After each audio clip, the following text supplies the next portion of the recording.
Evelyn had one rule. Keep her head down, pass every exam, and don't get involved in anyone else's problems. Then the university's star footballer sat down across from her in the library and asked for help with contract law. The first time Evelyn saw Marcus Hale up close, he wasn't running across a field under stadium lights or lifting a trophy while cameras flashed. He was leaning back in a hard wooden chair in the university library, one leg stretched out, textbook closed, completely uninterested in pretending otherwise. She stopped a few steps away, clutching a stack of casebooks to her chest, already irritated. Not because of him specifically, but because of what he represented. Privilege, ease, a life where failure didn't cost everything. "You're late," she said flatly, dropping the books onto the table with a controlled thud. He didn't even look at the clock. "You're early," he replied, voice calm, almost bored. Evelyn narrowed her eyes slightly. "This is not optional for you. Academic probation means you either pass constitutional law or you don't play the final games. That's the agreement." He finally looked at her then. Really looked, like he was deciding whether she was worth engaging with. "You always talk like that?" he asked. "Like what?" "Like you're reading a contract out loud." She exhaled slowly through her nose, sitting down across from him. "And you always waste time?" "Only when I'm forced to be somewhere I don't want to be." "Then you should have studied before you got here. Then you wouldn't have a job, would you?" The words were casual, but they landed sharp. Evelyn's grip tightened slightly on her pen. There it was. The assumption that this was just a side gig for her. She leaned forward. "This job pays for my food, my rent, my books. So no, I wouldn't have a job. I'd be out." He blinked once, just once, and something shifted. Not sympathy, not yet, but attention. "All right," he said, sitting up a little straighter. "Then I guess I should try not to get you fired." "You won't get me fired," she replied coldly. "You'll fail yourself." The atmosphere between them tightened, pulling thin like a wire under tension. Then she opened his textbook without asking permission. "Start here. Judicial review. Tell me what you understand." He leaned forward slightly, elbows on the table, eyes scanning the page. For a moment, he didn't answer. Then, quieter than before, "Not much." She raised an eyebrow. "At least that's honest. I don't lie about things I'm bad at. You're bad at this because you don't try. Or because no one ever explained it in a way that made sense." That made her pause, just for a fraction of a second. She studied him, not the athlete, not the reputation, but the person sitting in front of her. There was no arrogance in his tone now, just frustration, familiar frustration. She tapped the page lightly. Judicial review means the court can declare a law unconstitutional. Think of it as a filter. Not everything that passes through Congress survives. He watched her as she spoke. Actually listened this time. "So the court has the final say?" "Not exactly final, but it's the strongest check in practice. And people just accept that. They argue. Constantly. That's the system." He leaned back again, but not as dismissively as before. "Sounds like a mess." "It is," she said, "but it's a structured mess." A corner of his mouth lifted slightly. "You like that? I like things that make sense. Even when they're broken? Especially then." He closed the book halfway, resting his hand on it. "So what's your deal?" Evelyn frowned. "My deal? You don't sound like someone who just studies law because it's convenient." "It's not convenient." "Exactly." She hesitated. She didn't usually answer questions like that. Not to people like him. But something about the way he asked, direct, without performance, made it harder to deflect. "I don't have a fallback," she said finally. "This is it." He nodded once, slowly, like he understood more than he let on. "Yeah," he said quietly. "I get that." She almost laughed at that. Almost. "No, you don't." He met her gaze, steady this time. "You'd be surprised." And for the first time since she sat down, Evelyn didn't have an immediate response. The silence that followed wasn't hostile anymore. It was different, the kind that lingers just long enough to mean something. She broke it first, flipping the book fully open again. "We're not here to talk about me," she said, though her voice had softened just a fraction. "We're here to make sure you don't fail." "Right?" he said, but his eyes stayed on her for a second longer than necessary before dropping back to the page. "Then teach me." And this time, when she started explaining, he didn't interrupt. He didn't lean back. He didn't check his phone. He listened, really listened. Outside, the campus moved the way it always did, students rushing, laughter echoing, lives unfolding in parallel. But at that table, Something small and precise had shifted. Not trust, not yet, but attention had turned into interest. And interest, Evelyn knew, was where everything started. By the third evening, Marcus was already there when Evelyn arrived. Same table, same stack of books, but this time open, pages marked, a pen in his hand. She noticed it immediately and didn't comment. Instead, she set her bag down and pulled out her notes. "You're early," she said without looking at him. "You're predictable," he replied. "Library, same time, same corner." She glanced up briefly. Consistency isn't a flaw. Didn't say it was. He tapped the page in front of him. "I read the chapter." She paused mid-motion, then sat down slowly. "And I think I get the structure. Legislative branch creates laws, judicial interprets, executive enforces. Checks and balances, constant friction." She studied him for a moment, searching for the usual bluff, but it wasn't there. "Apply judicial review to the case we discussed," she said. He didn't hesitate. The court isn't just checking facts. It's measuring the law against the Constitution's spine. If they don't align, the law snaps. A small, almost imperceptible nod from her. "Better. That's it. That's progress." He leaned back slightly, watching her. "You always this hard to impress?" "You're not here to impress me." "Feels like I am." "Then stop trying and focus." "You're undisciplined." "Working on it." And he was. That was the problem. It made it harder to keep distance. The session stopped feeling like obligation and started taking on a rhythm. He asked questions, real ones, not just to pass time. She answered, sometimes sharper than necessary, sometimes slower when she saw he was actually trying to understand. "Why does precedent matter so much?" he asked one night, leaning closer over the table. "Because consistency creates stability," she replied. "If decisions change every time a new judge feels different, the system collapses. So it's about trust." She met his gaze. "It's always about trust." He held that look a second longer than needed. "Funny," he said quietly. "That's not what people say about law. People say a lot of things they don't understand. Including me? Especially you." He let out a quiet laugh, not offended. "Fair." Another night, it rained hard against the tall library windows, the sound steady, isolating the space around them. Most students had already left.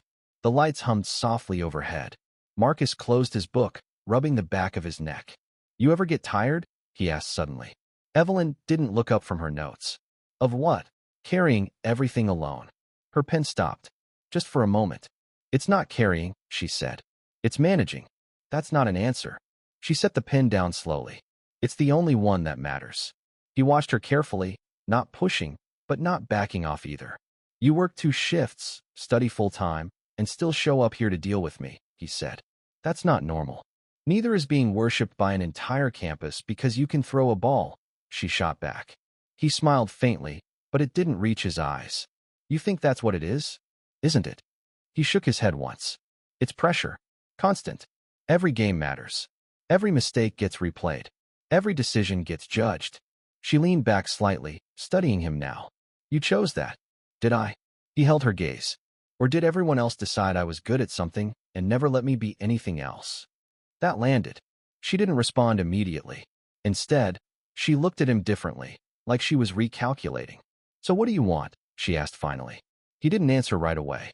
He looked down at the open book, then back at her. "To not screw this up," he said quietly. "Which part?" "All of it." The honesty in that answer sat between them, heavier than anything before. Evelyn exhaled slowly, then pushed one of her books toward him. "Then start with this," she said, voice softer than usual. "Equal protection clause. If you understand that, you'll pass." He glanced at the book, then back at her. "And if I pass? Then you play. And if I play? Then you win or lose. That's not my problem." He smirked slightly. "You sure about that?" "Very." But she didn't look away when she said it. The hours stretched longer after that. They stopped checking the time. Conversations slipped between legal theory and something more personal without clear boundaries. "You don't go out?" he asked one evening. "No time. No interest. No need." "That's not the same thing." She shrugged. "It is for me." He watched her for a moment. "You ever think you're missing something?" She met his gaze, steady. "No." "Do you?" He didn't answer right away. Instead, he leaned forward, resting his arms on the table. "Yeah," he said finally. "Sometimes I think I'm surrounded by everything and still don't have anything real. The words were quiet, almost lost under the low hum of the library, but she heard them. And for the first time, she didn't deflect. Real takes time, she said. And risk. You don't like risk. I don't like losing. He smiled slightly. Same thing. Not always. The hum of the library seemed to pull back, leaving only the sound of Marcus's pen tapping a rhythmic, thoughtful beat against the wood. The distance that had defined their first meeting was gone, replaced by something more precise. Not quite trust, not quite vulnerability, but close enough to feel dangerous. When they finally packed up that night, neither of them moved right away. Marcus picked up his bag, then hesitated. Same time tomorrow? He asked. Evelyn nodded once. Same time. He started to walk away, then stopped. Hey. She looked up. Yeah. He held her gaze for a second, like he was about to say something else, something that didn't fit into their careful structure. Then he shook his head slightly. Nothing. See you. See you, she replied. But as he walked out, and she stayed behind to gather her notes, there was a quiet realization settling in. This wasn't just tutoring anymore. And whatever it was becoming, it was already harder to control than either of them wanted to admit. The invitation wasn't really a question. Marcus mentioned it casually at the end of a session, like it didn't matter. There's a university charity dinner tomorrow night, he said, sliding his notebook into his bag. Faculty, donors, team sponsors. I have to go. Evelyn didn't look up. And I need a guest. She closed her book slowly. No, he expected that. Still, he didn't move. You didn't even think about it. I did. The answer is still no. Why? She met his gaze, direct and unflinching. Because I don't belong there. That's not a reason. It is for me. He stepped closer to the table, lowering his voice slightly.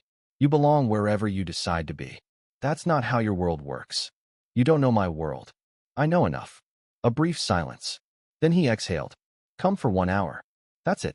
You don't have to talk to anyone. Just be there. She hesitated. Not long, but long enough. That was new. It wasn't the event that drew her, but the cold, analytical need to see the machinery of his world firsthand, to know exactly what kind of system she was fighting against. 1 hour, she said finally. Then I leave.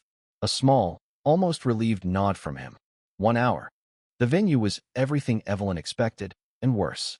High ceilings, soft gold lighting, polished marble floors that reflected every step like a spotlight. Conversations floated in controlled tones, laughter measured, everything precise and curated. She adjusted the sleeve of her dress slightly. Not expensive, not flashy, but carefully chosen to be invisible. It didn't work. She felt eyes on her the moment she stepped inside. Marcus noticed it too. Stay close, he said quietly. I'm not here to hide behind you, she replied. Didn't say you were. But he didn't move away. At first, it was manageable. Handshakes, brief introductions, names she wouldn't remember. Marcus, great season so far. We're counting on you this year. Who's your friend? The last question always lingered a second too long. Evelyn, he would say. Just that. No explanation. No label. And somehow, that made it worse. Because the looks that followed weren't curiosity, they were calculation. It shifted when his teammates approached. Loud, confident, already comfortable in the space. There he is, one of them said, clapping Marcus on the shoulder. Then his eyes moved to Evelyn. A pause. Quick, but noticeable. Didn't know you were bringing company. Evelyn held his gaze, expression neutral. I wasn't aware it required approval. The teammate smirked slightly. Didn't say that. But the message was clear. Marcus's jaw tightened just enough for her to notice. We're heading to the bar, another one added. You coming? Later, Marcus said shortly. They lingered a second longer than necessary, then moved on. The air they left behind felt colder. Charming, Evelyn muttered. Ignore them. I am. But she wasn't. Not really. Then came the ex-perfect posture, effortless confidence, the kind of presence that didn't need to announce itself. She walked straight up to Marcus like nothing had changed. You disappeared, she said lightly, then glanced at Evelyn. And reappeared differently. Evelyn didn't react. She didn't need to. We're busy, Marcus replied. Clearly, the girl's smile didn't reach her eyes. Hi, she said to Evelyn. I know who you are, Evelyn cut in calmly. A flicker of surprise. Then amusement. Of course you do. Her gaze lingered a second longer than polite. Measuring. Comparing. Enjoy the evening, she added, before turning back to Marcus. Don't stay too long. People are expecting you. And just like that, she was gone. But the tension stayed. Evelyn exhaled slowly. Your world, she said under her breath. You said 1 hour, Marcus replied. We're halfway through. Feels longer. He studied her face. You want to leave? I'm considering it. Don't. Why? He hesitated, just a fraction. Because I asked you to come. That wasn't enough. They both knew it. A waiter passed by with drinks. Marcus reached for one, then another, handing it to her. She didn't take it. I'm not here for this, she said. Then what are you here for? The question hung there, sharper than intended. She looked at him, really looked this time. Not the setting, not the people, just him. I don't know, she said honestly. That answer hit harder than anything else. He took a step closer. Stay, he said quietly. Just a little longer. And what changes? She asked. Nothing, he admitted. But you'll see it differently. She shook her head slightly. No, I'll feel it more clearly. A pause. Then he did something that shifted everything. He reached into his pocket. Then let me cover it, he said. Dress, transport, whatever you needed for tonight. It's not a big deal. The words were simple, practical, logical, and completely wrong. Evelyn went still. Not dramatic. Not loud. Just still. No, she said. It's nothing, he added quickly. No, she repeated, firmer this time. You think this is about money? I think it's about making things easier. For who? He frowned. For you. She let out a short, quiet breath, almost a laugh, but without humor. You don't make things easier for me by paying for them. You make them smaller. He blinked. That's not what it doesn't matter what you meant. Her voice stayed calm, but the edge was unmistakable. I don't need you to fix anything. I wasn't trying to fix you. That's exactly what it feels like. People moved around them. Conversations continued. But for a moment, everything narrowed to that space between them. Marcus ran a hand through his hair, frustration slipping through. I was just trying to help. Then don't, she said. Not like that. He held her gaze, searching for something. Understanding, maybe, but she wasn't giving it. Not now. I think I'm done, she said after a second. Evelyn, 1 hour, she reminded him. I stayed. He looked like he wanted to argue. He didn't. Instead, he nodded once tight. I'll walk you out. You don't have to. I want to. Another pause. Then she gave a small nod. They walked through the crowd in silence. The same eyes followed, the same quiet judgments. But this time, she didn't try to ignore them. She let them be exactly what they were. At the entrance, she stopped. Good luck tomorrow, she said. With the game. He looked at her, something unresolved in his expression. Yeah, he replied. Thanks. She hesitated, just for a second, then turned and walked out. Marcus stayed where he was for a moment longer than necessary. Then he turned back toward the room. The noise, the expectations, and for the first time that night, none of it felt like something he wanted to be part of. The next morning felt different, even before Evelyn could explain why. The campus was the same, students rushing, coffee cups in hand, voices blending into the usual academic noise, but something in the rhythm had shifted. She felt it most in the way people looked at her without seeing her, as if she had already become irrelevant again. That was fine. Irrelevance was safe. She adjusted her bag and kept walking toward the library. Marcus was already there. That was no longer unusual. What was unusual was that he wasn't studying. He was sitting still, textbook closed, staring at nothing in particular. When she approached, he looked up immediately. You left early, he said. So did you, she replied, setting her books down. I stayed long enough. That's not what I meant. She paused. I know. A beat of silence passed between them, heavier than usual. We don't have to talk about last night, he said. Good, she replied, opening her notes. Because we're not. But neither of them moved on from it. They tried to return to normal.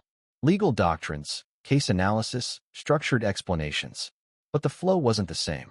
His attention drifted less because of boredom, more because of something unresolved. Hers stayed sharp, but more distant. Still functional. Still controlled. Just slightly out of sync. Then the door opened. Evelyn noticed it first. Marcus noticed it second. The dean of faculty entered the library like he owned the space, which in a way, he did. He didn't rush. He didn't need to. His eyes scanned the room until they landed on them. Then he walked over. Evelyn knew the look. It wasn't just authority. It was the calculated gaze of a man whose departmental funding for the next 5 years rested on the booster's satisfaction with the athletic program's prestige. "Marcus Hale," he said calmly. Marcus closed his notebook. "Dean." The dean nodded once, then turned his gaze to Evelyn. "And you must be Evelyn Carter." She didn't stand. "That's correct." A faint pause. "Interesting choice of company," he said. Marcus's jaw tightened slightly. "We're working," he replied. "Of course," the dean said, as if that explained everything. He placed a hand on the table, casual, controlled. "Marcus, I need you at training after this. We have adjustments to make before the selection committee arrives." Marcus didn't respond immediately. "I'll be there," he said finally. The dean's attention lingered on Evelyn for a second longer than necessary. "And you," he added, voice still polite. "I assume you understand the importance of focus during this period." Evelyn looked at him directly. "I understand the importance of education, yes." A slight smile that didn't reach his eyes. "Good. Because distractions tend to create complications." Marcus looked up. "She's not a distraction." The dean tilted his head slightly. "I didn't say she was."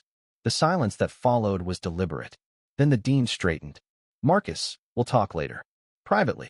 He turned to leave, then stopped as if remembering something. "Oh, and Evelyn," he said without looking at her fully. "I reviewed your scholarship file." She didn't react outwardly, but something in her posture changed. "Everything appears to be in order," he continued. "For now." Then he left. Marcus watched him go. "What was that?" he asked immediately. Evelyn didn't answer right away. "Nothing," she said. "That wasn't nothing. It was a reminder." He frowned. "A reminder of what?" She closed her notebook slowly. "Of where I stand here." "That doesn't make sense." "It does if you're not you." He leaned forward slightly. "He said something about your file. Everyone has a file." "Not like that." She finally looked at him. "Marcus, drop it." "No." The word came out sharper than intended. He softened slightly, but didn't retreat. "He was threatening you. He was being polite." "That's not an answer." She held his gaze. "It's the only one I'm giving you." A long silence stretched between them again. But this one wasn't fragile. It was tense. Real. Marcus leaned back slowly. "This is because of me," he said. "No," she replied immediately. "It's not." "Then why did he mention your scholarship?" She hesitated just long enough for him to notice.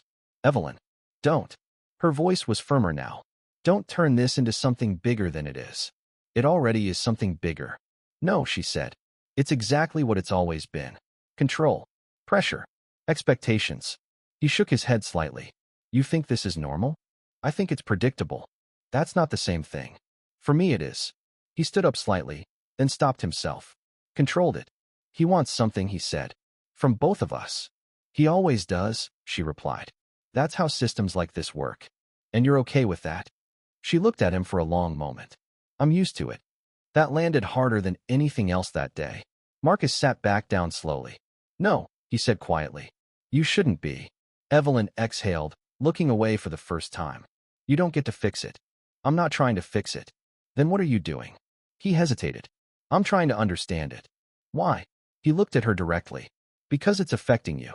That silence felt different again. Not tense. Not fragile. Something closer to exposed. Evelyn closed her notebook completely. "I need to go," she said. "To class." "You're avoiding this." "I'm continuing my life." He stood as well. "He's going to keep pushing." "He always does." "And you're just going to take it?" She paused at the edge of the table. "I'm going to survive it." Then she looked at him once more. "That's the difference between us." And before he could respond, she walked out. Marcus stayed in the library long after she left, staring at the empty chair across from him. For the first time, studying didn't matter. Winning didn't matter. Even the upcoming game didn't sit at the front of his mind. What stayed was the image of her face when she said she was used to it. And somewhere beneath that, something sharper began to form. Less confusion, more clarity. The dean hadn't just appeared by coincidence. And Evelyn hadn't just been reminded of anything. This wasn't random. And Marcus was no longer willing to treat it like it was. Evelyn knew something was wrong the moment she received the email. Not because it was long. On the contrary, it was short, formal, precisely worded. The kind of message that pretends to be routine while carrying weight underneath every sentence. "Please attend a meeting regarding your academic compliance and scholarship status." No explanation. No context. Just a time and a room number in the administration building. She stared at the screen longer than she should have, then closed it and continued taking notes in class like nothing had changed. But something had. The building felt colder than usual. The hallway outside the dean's office was quiet, too quiet, like sound had been intentionally removed. When she knocked, she didn't wait long before being called in. The dean was alone. That was the first warning sign. "Evelyn Carter," he said, gesturing politely to the chair. "Please sit." She didn't immediately obey. "What is this about?" A faint smile. "Controlled. Formal review." She sat. He folded his hands on the desk. "You are an excellent student. Top of your class. Your scholarship record is impressive." "Then this should be a short meeting," she replied. A pause. "It could be." That sentence alone shifted the air in the room. He opened a folder slowly, deliberately. There was an internal concern raised regarding your academic focus. "My grades are perfect." "Yes," he said calmly. "They are." Another pause. Then he looked up. "But focus is not only grades." Evelyn didn't respond. She waited. The dean continued. "Your association with certain extracurricular influences has been noted." Her expression didn't change. "You mean Marcus Hale?" "I mean the football program," he corrected smoothly. "And its associated commitments." "That's not an answer. It's the only relevant framing." Silence stretched again. Then he leaned forward slightly. "Let me be direct," he said. "Your scholarship is contingent on continued academic performance and adherence to conduct expectations. I am in compliance." "Debatable," he replied. Her eyes sharpened slightly. "On what basis?" He closed the folder. "You've been spending an unusual amount of time with a student under athletic probation. A student whose performance directly impacts institutional funding and media commitments." Evelyn finally understood the structure of the room. This wasn't evaluation. This was positioning. "You're saying tutoring is a violation." "I'm saying," he corrected gently, "that perception matters." Her voice stayed controlled. "Perception of what?" He looked at her for a moment before answering. "Distraction." The word landed exactly where it was meant to. Then he added, quieter, "You are not a distraction yourself, Evelyn. But you are adjacent to one." The air in the office seemed to thicken, the only sound the faint, rhythmic ticking of a clock on the wall that felt like a countdown. Evelyn didn't blink. "What do you want?"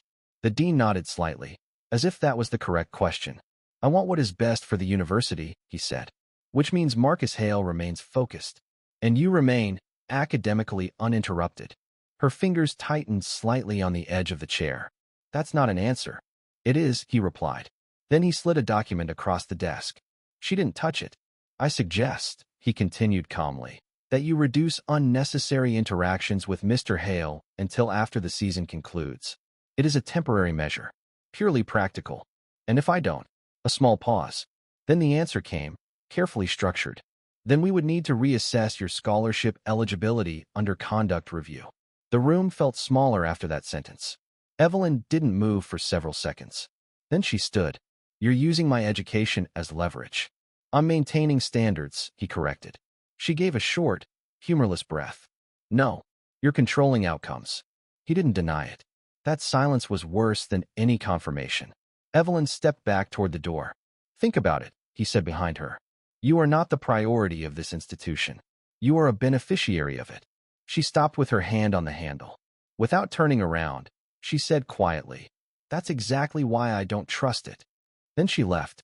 Marcus was waiting outside the library when she found him. Not casually, not accidentally. Waiting. "You were in there," he said immediately. Evelyn didn't slow down. "Who told you?" "I don't need someone to tell me when something is wrong." She kept walking. He matched her pace. "What did he say?" "Nothing," she replied automatically. "Evelyn." That time her steps stopped. "Not fully turning yet," she said. "Drop it." "No." Now she faced him. The tension between them wasn't soft anymore. It wasn't uncertain. It was direct. "He threatened you," Marcus said. "It was a conversation." "That's not what it was." She exhaled slowly. "You weren't there." "I don't need to be there," he replied. "I know exactly how he works." That made her pause. "You don't get to involve yourself in this," she said. "I already am involved." "No," she corrected sharply. "You are the reason it exists." That landed between them like impact. Marcus went still. For a moment, he didn't respond. Then quietly, "So that's it." Her expression didn't change, but something behind it did. "Yes," she said. "That's it." A beat. Then he nodded once. Okay, he said. Not angry. Not loud. Just controlled. Too controlled. I understand. And he walked past her. No argument. No follow-up. Just distance. Evelyn stayed where she was long after he disappeared down the corridor. Because what the dean had done was predictable. But what Marcus just did wasn't. And for the first time, she didn't know which one was more dangerous. Marcus didn't show up the next day. Not in the library. Not at practice. At least, that's what people were saying around campus. Not anywhere Evelyn could accidentally cross paths with him. At first, she told herself it was logical. People reacted. People processed. People adjusted. But by the second day, the absence stopped feeling neutral. It started feeling intentional.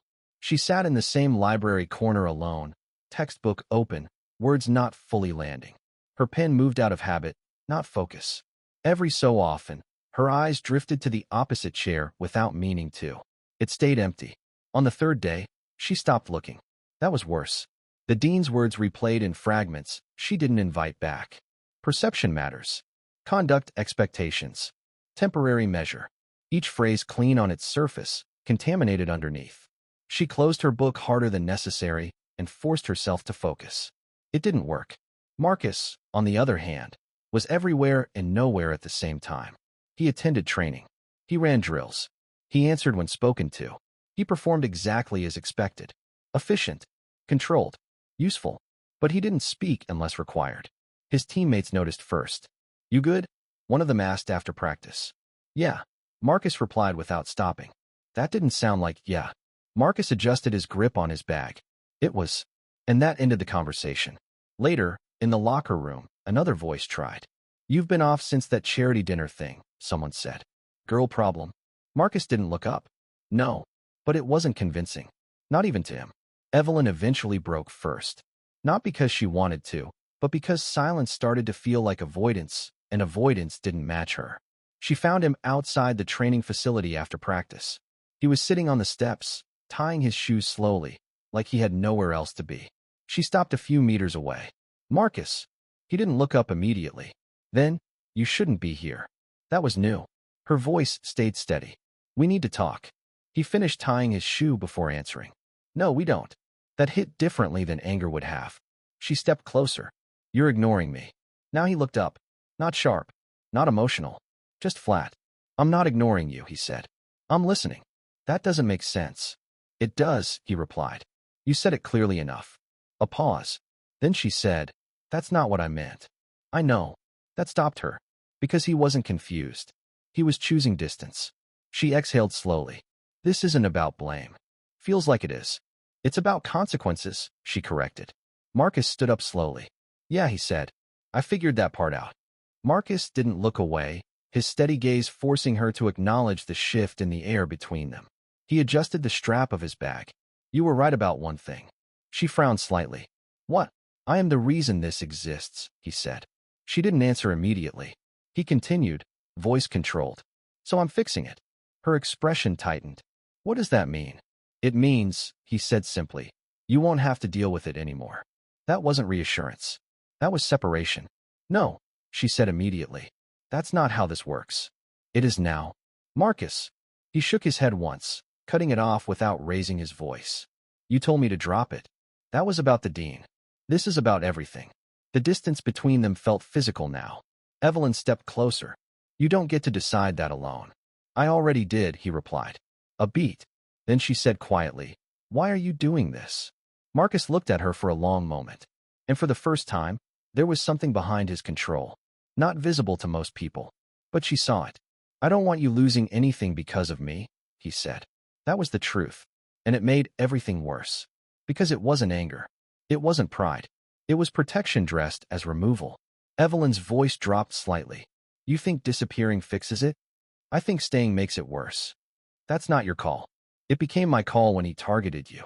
She shook her head. You're reacting exactly how he wants you to. That made him pause.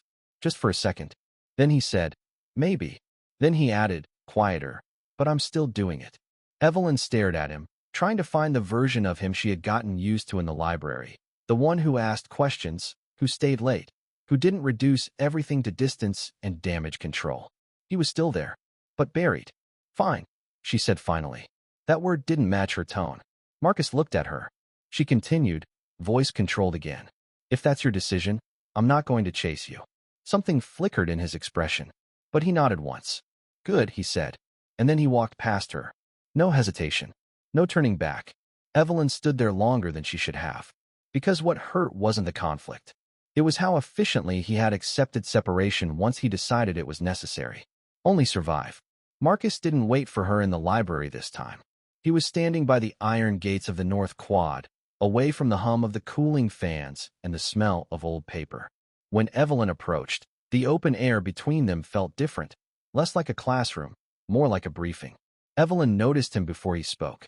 She didn't look up immediately. She kept her pen moving across her notes, pretending the rhythm of studying still worked normally. It didn't. You're here, she said finally. I never left campus, Marcus replied, sitting down across from her. I spent 3 days in the digital archives of the athletic department, he added, his eyes bloodshot enough to prove it. I couldn't come to you until I had something that could actually stop him. Talking was a luxury I couldn't afford. Then she closed her notebook slowly. That's not what I meant. I know. Silence again. Not the comfortable kind they had before. This one had edges. Evelyn looked at him properly now. So what is this? Marcus leaned back slightly. We finished what we started. Her expression tightened. You disappeared for days. I stepped back. That's a nice way of saying you cut contact. He didn't deny it. That was new. Evelyn studied him for a moment longer. What changed? Marcus didn't answer immediately. Instead, he pulled out his phone, unlocked it, and placed it on the table. A message thread was open. Not from Evelyn. From someone in administration. She didn't touch it. She didn't need to read it fully to understand the pattern. Marcus spoke quietly. You were right. About him. Evelyn exhaled through her nose. I didn't need you to prove it. I didn't do it for you, he replied. That made her look up sharply. He continued, steady. I did it because I started paying attention. You taught me to look for the higher rule, remember? I just applied your legal logic to the way this school actually runs. Once I saw the pattern, the rest was just data. A beat. Then he tapped the phone lightly. This wasn't just about perception. It's structured pressure. He's done it before. Evelyn's voice lowered. How do you know that? Because I looked, Marcus said simply. No dramatics. No emotion. Just fact. That unsettled her more than anything else so far. You went through administration records? She asked. I didn't hack anything, he said immediately, almost reflexively. I used access I already had through athletic compliance channels. That detail mattered. Not because it excused it, but because it explained intent. Evelyn leaned back slightly. You're not supposed to be doing that. I know. And yet you did. Yes. Another silence. Then she said, quieter, why? Marcus didn't look away. Because I needed to understand what I was dealing with. She narrowed her eyes slightly. And it's not random, he said. It's pattern-based. That word shifted the air. Evelyn frowned. Explain. Marcus leaned forward now, hands clasped loosely.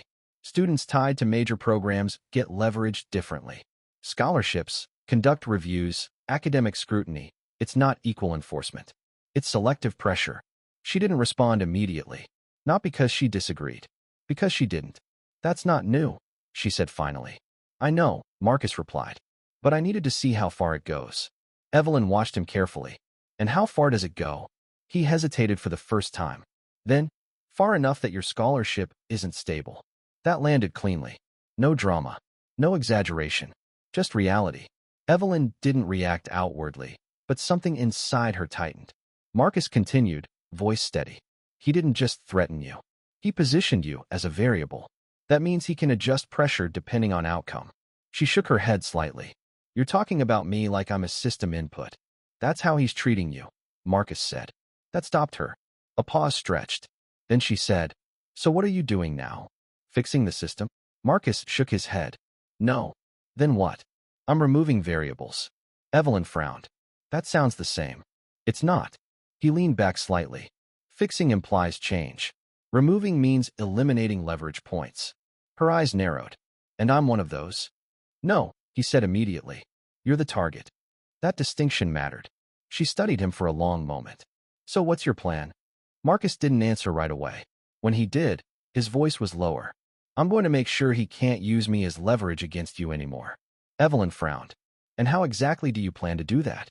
He looked at her directly. I'm going to give him something more valuable than control over you. That sentence didn't fully land yet, but it felt heavy. She didn't like where it was going. Marcus, she said carefully, don't do something stupid. A faint, almost humorless exhale from him. I already have. Silence. Then she asked, sharper, what did you do? He held her gaze. And for the first time since they met, he didn't soften his words. I told him I wouldn't play the final game if he touches your scholarship again. The words sat in the space between them like a dropped object that hadn't hit the ground yet. Evelyn didn't speak. Because the implication wasn't emotional. It was structural. Marcus continued, calm. National broadcast. Scouts. Contracts. That game matters more to him than anything else I'm involved in. She finally spoke, voice controlled but tight. You're bluffing. He shook his head once. I'm not. That was the problem. He wasn't negotiating. He was committing. Evelyn leaned forward slightly. You don't understand what that does to your career. I do, he said. And you're still doing it. Yes. A long silence. Then she said quietly, why? Marcus didn't answer immediately. When he did, it wasn't polished. It wasn't strategic. It's simple, he said. You don't get sacrificed for my success. That wasn't logic anymore. That was priority. Evelyn stared at him for a long moment. Then she closed her notebook slowly. This is going to escalate, she said. I know. And you're still going forward. Yes. She exhaled. Not frustration. Something more complicated. Then at least, she said quietly, stop doing it alone. Marcus looked at her for a second, then nodded once. Okay, he said. And for the first time in days, the distance between them didn't feel like separation. It felt like alignment. Marcus didn't wait for an appointment. He walked into the dean's office during mid-afternoon hours, when the building was quieter and power felt more concentrated because of it. The assistant at the front desk started to speak, but Marcus didn't stop. He already knew the way. The dean looked up from his desk the moment Marcus entered. No surprise. Only calculation. Marcus, he said calmly. I was expecting this at some point. Marcus closed the door behind him. Good. Then we can skip pretending this is normal. A faint smile. Nothing about your situation has been normal for a while. Marcus didn't sit. That's correct, he said. So let's make it simple. The dean leaned back slightly. Go on. Marcus placed his phone on the desk. The screen was already unlocked. I won't play in the final game, Marcus said evenly. If you continue any action against Evelyn Carter's scholarship or academic standing. The room changed immediately. Not emotionally. Structurally. The dean didn't react fast. That was deliberate. He studied the phone first. Then Marcus. Is this a threat? He asked finally. No, Marcus replied. It's an outcome. A pause. The dean tapped his pen lightly against the desk. You understand what that game represents for you. I understand what it represents for you. Marcus corrected. That got a reaction, subtle, but real. The dean's voice stayed calm. And what exactly do you think it represents for me? Marcus didn't hesitate. Visibility. Funding. Reputation leverage with the athletic board. And the way you reallocated the student legal aid fund into the stadium's VIP lounge renovations last spring, Marcus added, his voice dropping an octave. I found the transfer logs. If those hit the student union board, the athletic board's reputation won't be the only thing collapsing. Another pause. Then the dean smiled slightly.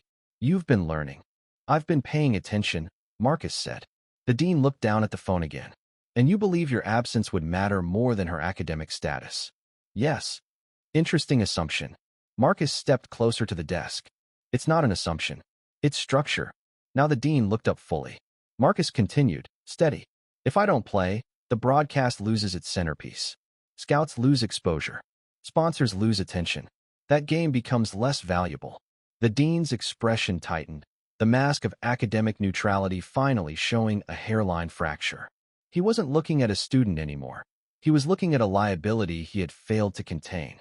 He leaned forward, eyes cold. You're playing a dangerous game, Marcus. Leveraging a career you haven't even started yet. Marcus finished. And you don't get to trade my performance for pressure on her anymore. Silence. The kind that doesn't wait for permission. The dean finally spoke. You're making a mistake. No, Marcus said. I'm ending one. A slow breath from the dean. Then, you think I targeted her. Marcus didn't move. You did. The dean stood slowly, walking around the desk now. Controlled pacing. Reclaiming space. I manage risk, he said calmly. That is my role. Marcus didn't respond immediately, so the dean continued. You are a high-value asset. She is a variable tied to you. Removing instability is not personal. Marcus nodded slightly. That's the problem. The dean stopped walking. Marcus added, you stopped seeing people as people. A flicker. Just a flicker. Then the dean replied, quieter. And you've stopped seeing consequences. Marcus met his gaze directly. No. I've chosen which consequences matter. That line shifted the dynamic again. Because it wasn't emotional leverage. It was control of priority. The dean returned to his chair slowly. He looked at the phone again. Then at Marcus. You realize, he said carefully, that your leverage only exists because of your current position. I do, Marcus replied. And you're willing to give that up? Yes. Another pause. Then the dean asked, almost clinically, for her. Marcus didn't hesitate. Yes. That was the first time the dean's expression lost structure. Not fully, but enough. Because that answer didn't fit the model he was operating on. He leaned back slightly. This is not how systems are negotiated. Marcus replied, then change your system. A quiet tension filled the room again. The dean studied him for a long moment. Then he spoke. If I agree, he said slowly, to maintain her scholarship without interference, you understand that I will need something in return. Marcus didn't blink. You already have something in return. The dean raised an eyebrow. Explain. My participation, Marcus said. On your terms, for your visibility goals, for the season you need. A pause. Then the dean nodded slightly. That is acceptable framing. I've already signed the multi-year media release and the appearance contract for the bowl game. Marcus added, sliding a physical copy across the desk. The university gets its centerpiece. You get your funding. But the minute Evelyn's file is flagged for anything other than a grade, I walk, and the breach is on you. Marcus stepped back toward the door. One condition, Marcus added. The dean waited. You leave her alone. Completely. The dean didn't answer immediately. Then, understood. Marcus held his gaze for a second longer than necessary. Then turned and left. Outside, the air felt unchanged. But something inside the structure had shifted. And Marcus knew it wasn't over. It was just contained now. For the moment. Evelyn was still in the library when he found her. She looked up immediately. You did it, she said before he even sat down. Marcus nodded once. Yes. She studied him carefully. What did it cost you? A brief pause. More than I should have offered, he replied. That answer should have ended the conversation. It didn't. Evelyn closed her book slowly. You didn't have to do that, she said. Marcus looked at her. I did, he said simply. Silence. Then she asked, quieter, was it worth it? Marcus didn't answer immediately. Then, honestly, I think so. Evelyn exhaled slowly, looking down at the table. That's a dangerous answer, she said. Marcus nodded slightly. I know. And for the first time, neither of them argued with the outcome. Because the system had bent. Not broken, but bent far enough that they were both still standing inside it. The stadium lights were no longer a weight. They were just background noise. Evelyn stood near the exit of the graduation hall, her diploma already in her bag, watching the final gathering of the season's power players. She didn't join the applause.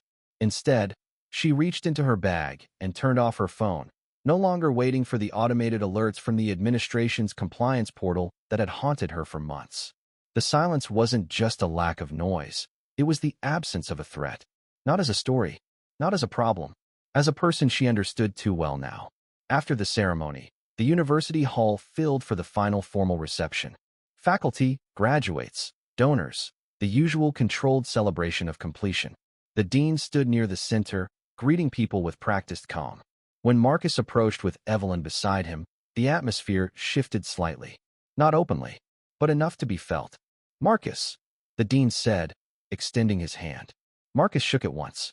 Congratulations, the dean added. Thank you, Marcus replied.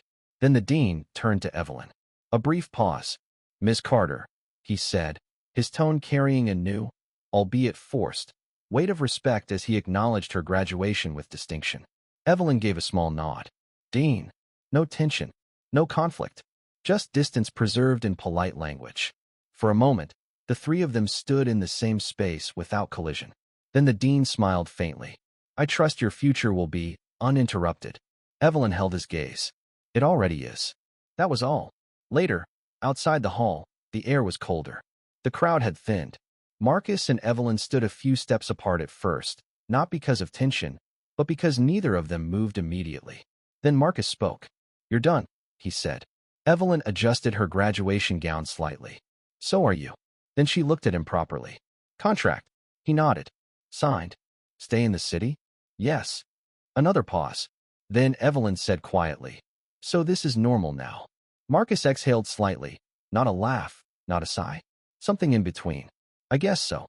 They stood in the quiet of the cooling evening, the weight of the past few months finally settling into something manageable. Evelyn looked toward the stadium, then back at Marcus. "I filed a formal record of our session logs with the Student Union's Oversight Committee this morning," she said calmly. "As a protective measure. If the dean tries to recalibrate the incentives later, there's a paper trail he can't erase." Marcus looked at her, a genuine smile breaking his composure. "Still thinking 3 steps ahead." "I don't like leaving variables to chance," she replied. A faint pause. Then Evelyn stepped closer, just slightly. "But now it's your system," she said. Marcus looked at her. "And yours," he replied. That was the difference. The final moment didn't come as a declaration. It came as choice. Marcus held out his hand, not as athlete, not as leverage point, not as controlled variable, just as himself. Evelyn looked at it for a second. Then she took it. No tension, no calculation, just acknowledgement. And they walked out of the campus together, not as victory, not as escape, but as something that no longer needed to be defended.